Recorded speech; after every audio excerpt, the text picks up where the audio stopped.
Okay, welcome back, legends. I've got my little assistant with me here today. Today we're going to talk about Leatt boots. It's probably one of the most common questions I get about the Leatt gear specifically is, are the boots any good? So I thought, seeing as I've had this particular pair now for 2 years, I would do a little review on these boots. Now, the number one thing that I will say about these boots, and just all the Leatt gear in general, is the quality is second to none. And when I say quality, I mean how well it wears. You can do some hand gestures too. I mean like how well it wears. And I'm not just talking about the boots. And when I say this, it's like all the gear lasts really, really well.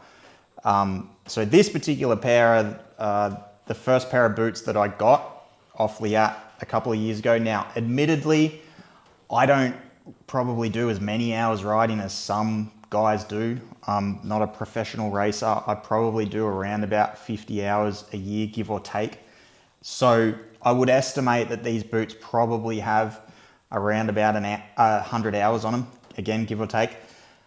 However, you can see just by looking at them, the condition of the soles.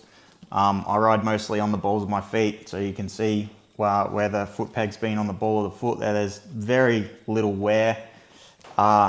So these boots have got like a ton of life left in them.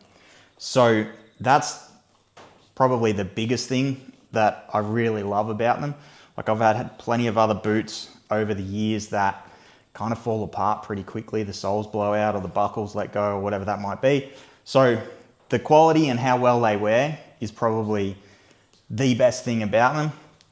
And a very close second thing, which I think sort of, these are the two things, the quality, how well they wear,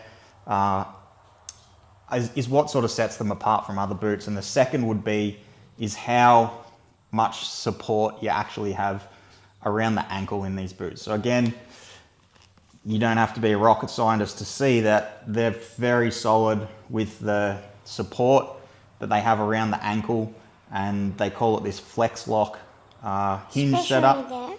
Especially there. Yeah. It's pretty solid, isn't it? So they call this the flex lock pivot, I think it is, but it can't, like it locks out essentially. So if you were to hyperextend your ankle being on the ball of your foot on a heavy landing, it is like it's going to limit how far your ankle can max out in that range.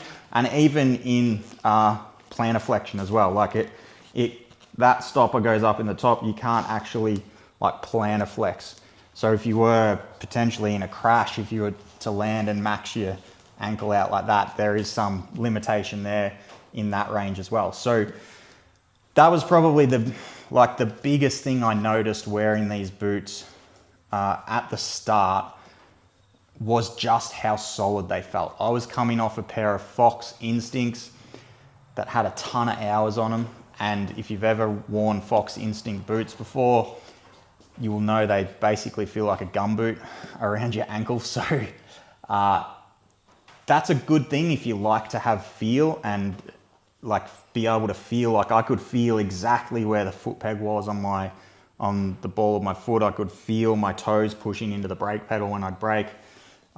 So the first thing I noticed going to this boot was in some ways, like it did almost feel restrictive because it was so well supported around the ankle.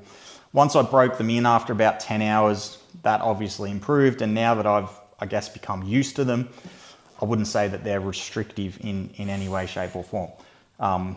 So they definitely, I believe, do provide, you can just tell when you put the boot on and when you ride in it, like there's a ton of support around the ankle in these boots. And they are pretty well priced too. Like this is the 5.5, the top of the range one. They're very competitively priced. So I would highly recommend, if you are in the market for a new set of boots, I would definitely put the 5.5 Flex Lock boot up there at the top of the list for sure. What do you reckon? Mm-hmm. 2 thumbs up? Yep. Double thumbs up. All right, guys, that's it. We'll see you on the next episode. You got something to say?